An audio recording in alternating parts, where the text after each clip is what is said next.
এই মুহূৰ্তত দিব বিচাৰিছো এটা অতিকে গুৰুত্বপূৰ্ণ খবৰ। সাংসদ ৰকিবুল হুছেইনক আক্ৰমণ কৰাৰ পিছতেই গৰজি উঠিছে এতিয়া সংখ্যালঘু সংগঠন।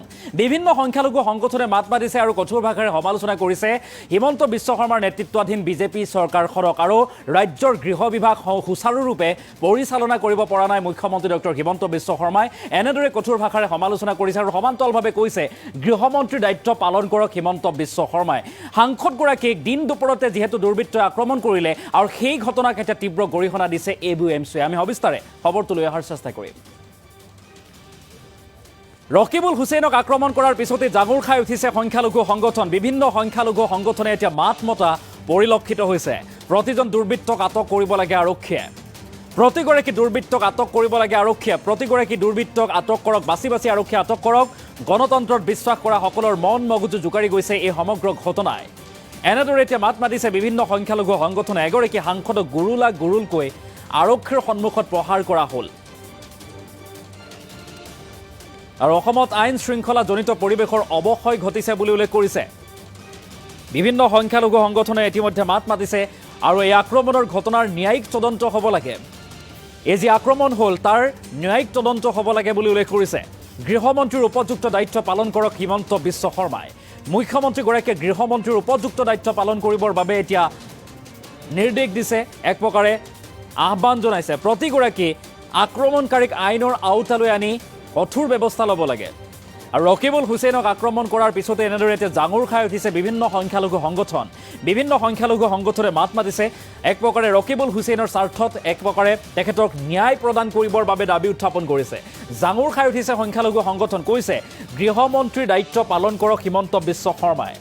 বিভিন্নজনে কৈছে আৰু ইয়াৰ পাছতে এইবাৰ ABMCৰ তৰফৰ পৰা মাত মতা হৈছে। অৰ্থাৎ যি ঘটনা সংঘটিত হ'ল তাকে লৈ প্ৰতিক্ৰিয়া আগবঢ়াইছে ABMCৰ নেতৃত্বই। মন্তব্য আমাৰ হাতত আহি পৰিছে। ABMCৰ নেতাই কি কৈছে মন্তব্য আগবঢ়াইছো।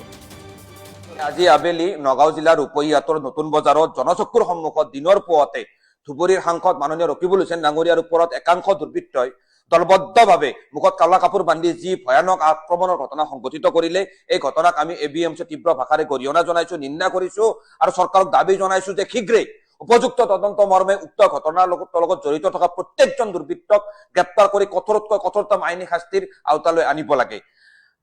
ধুবুৰীৰ সাংসদ ৰকিবুল হুছেইন ডাঙৰীয়াৰ ওপৰত হোৱা আক্ৰমণৰ যি ভিডিঅ' ইতিমধ্যে সামাজিক মাধ্যমৰ সংবাদ মাধ্যমৰ জৰিয়তে সমগ্ৰ অসমৰ ৰাইজে দেখিছে, এই ভিডিঅ'ই আচলতে সভ্য সমাজৰ গণতন্ত্ৰত বিশ্বাসী প্ৰত্যেকজন ব্যক্তিৰ মন মগজু জোকাৰি গৈছে যে কেনেকৈ এটা উন্মুক্ত দুৰ্বৃত্তৰ দলে মুকলিভাৱে এজন সাংসদক অসমৰ ৰাজপথত গুৰুলাগুৰুকৈ আৰক্ষীৰ সন্মুখত প্ৰহাৰ কৰিছে।